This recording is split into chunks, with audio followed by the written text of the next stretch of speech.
जी अस्सलाम वालेकुम जी। फैसल घुमन लाहौर मिरर के प्लेटफॉर्म से अपने पहले भी लॉग के साथ हाजिर है।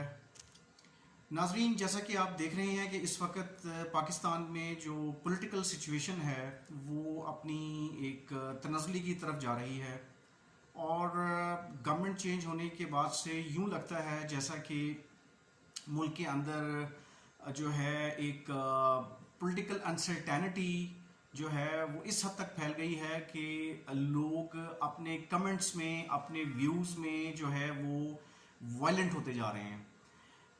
इमरान खान साहब ने गवर्नमेंट की 5 साल गवर्नमेंट पूरे नहीं हुए, इवेंचुअली जो है एक सिंपथीज जो हैं उनके साथ चलती नजर आ रही हैं अप्रैल से, जब से उनकी गवर्नमेंट जो है वो डीथ्रोन की गई है। होना तो ये चाहिए था कि अगर इस्टेब्लिशमेंट इस पेज पे आ गई थी कि जो है गवर्नमेंट्स जो हैं वो अपने 5 साल पूरे करेंगी, और हमने देखा कि 2008 से 2013 के दरमियान पाकिस्तान पीपल्स पार्टी ने अपनी गवर्नमेंट की, आसिफ अली जरदारी साहब जो हैं वो प्रेसिडेंट ऑफ पाकिस्तान रहे, in house change I, prime ministers change हुए, लेकिन उसके बाद फिर क्या हुआ कि पीएमएलएन की गवर्नमेंट आती है 2013 से 18 के दरमियान। उसमें भी वो गवर्नमेंट अपना टाइम पूरा करती है। नवाज शरीफ साहब जो हैं वो बीइंग प्राइम मिनिस्टर रिमूव कर दिए जाते हैं पनामा लीक्स की वजह से और डिफरेंट केसेस की वजह से, लेकिन वो गवर्नमेंट अपना पूरा करती है।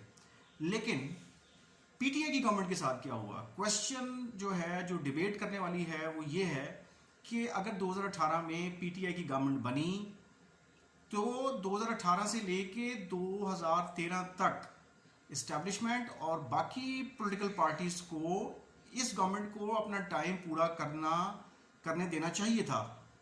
So the question is that कि अगर 3.5 साल में आपने एक गवर्नमेंट जो है वो मिलके गिरा दी, अगर हम कॉन्स्पिरेसी की बात करें, फॉरेन कॉन्स्पिरेसी की बात करें, जो कि Imran Khan has been insisting during his public speeches कि जनाब ये जो है कॉन्स्पिरेसी हैच की गई और उसमें जो है ऑपोजिशन पार्टीज मिली और उनकी गवर्नमेंट गिराई गई।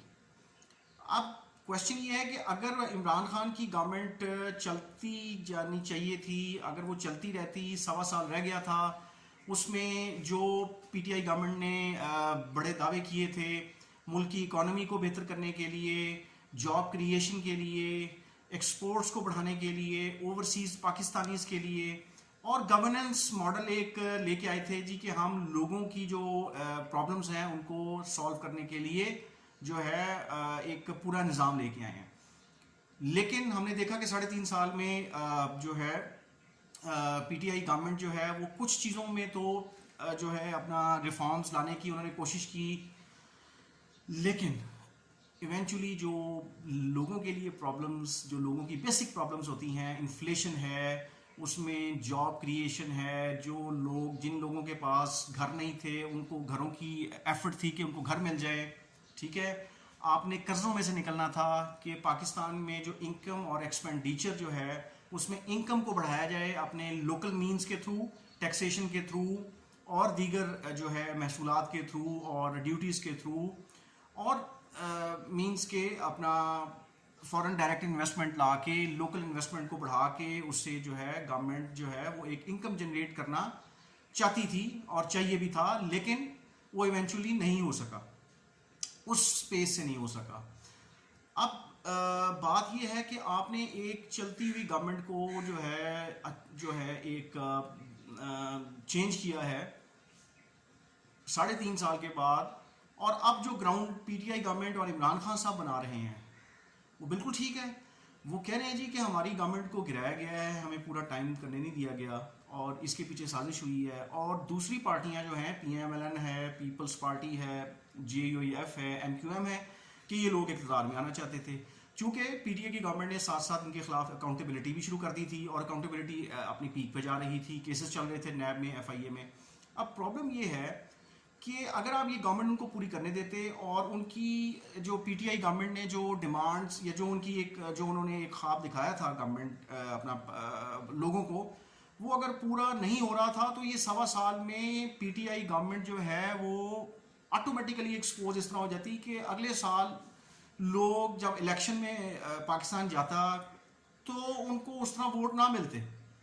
लेकिन अनफॉर्चुनेटली जिस तरह इस गवर्नमेंट को रिमूव किया गया है, इस गवर्नमेंट को पूरा करने देते। अब सिचुएशन जो है वो ऑपोजिशन से निकल के पीटीआई की फेवर में जाती नज़र आ रही है कि अगर आप बात करें जलसों के हुजूम की, तो चलें उसमें 19-20 या 18-20 का फ़र्क होगा कि जो इमरान खान साहब जलसे कर रहे हैं और लोगों को जो है वो मोटिवेट कर रहे हैं कि वो पीटीआई को ज्वाइन करें, पीटीआई को ज्वाइन करें और जो है मतलब ताकि मुल्क को आगे ले जाया जा सके।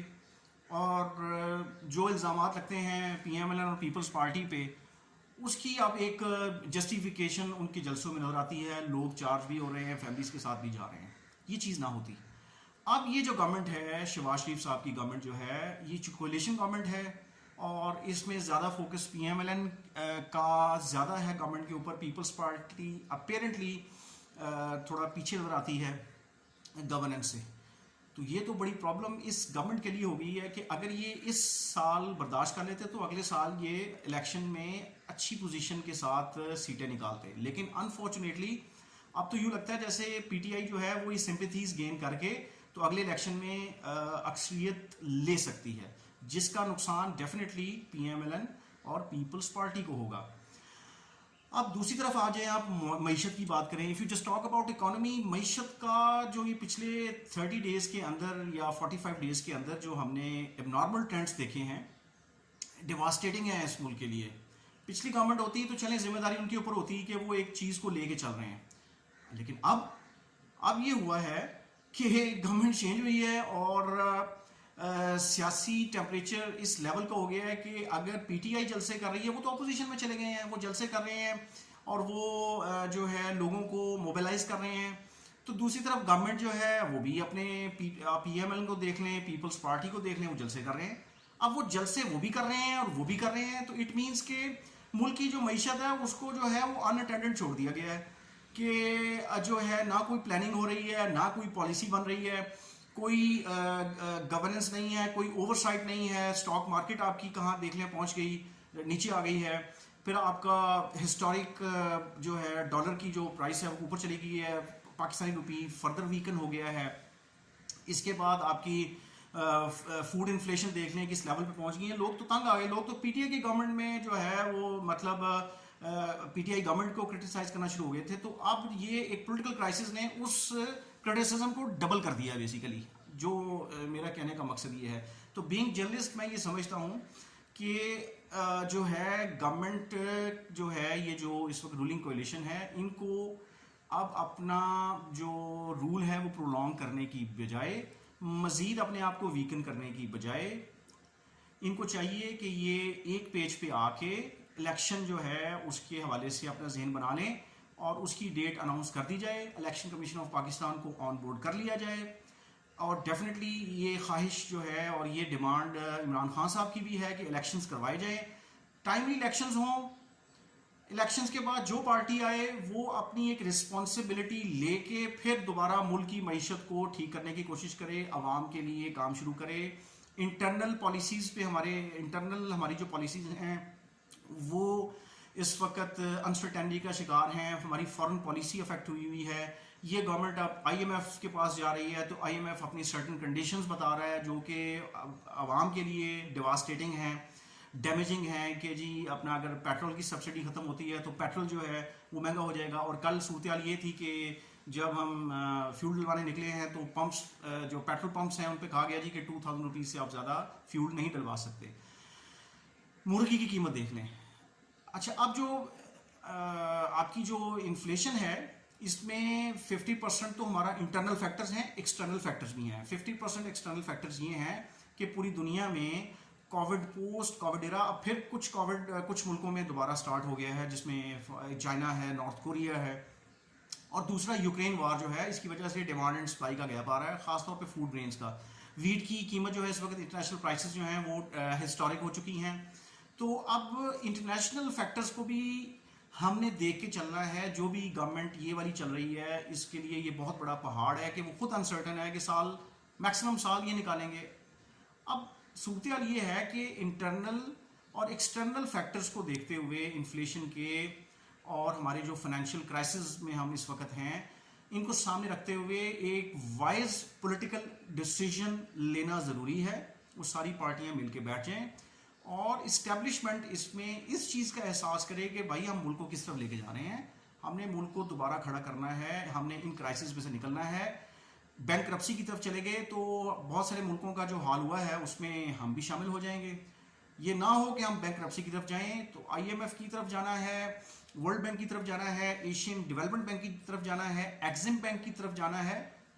तो उसके ऊपर एक प्रॉपर गवर्नमेंट बने और वो जिम्मेदारी ले और फिर वो आगे चलाए सूरत हाल को। तो cut the long story short, मेरा कंक्लूजन ये है कि सारी पॉलिटिकल पार्टीज को बैठ के और इस्टेब्लिशमेंट को बैठ के अब अगली इलेक्शन के हवाले से अपनी स्ट्रेटजी को बनाना चाहिए। Thank you very much. इंशाल्लाह फिर आपसे बात होगी।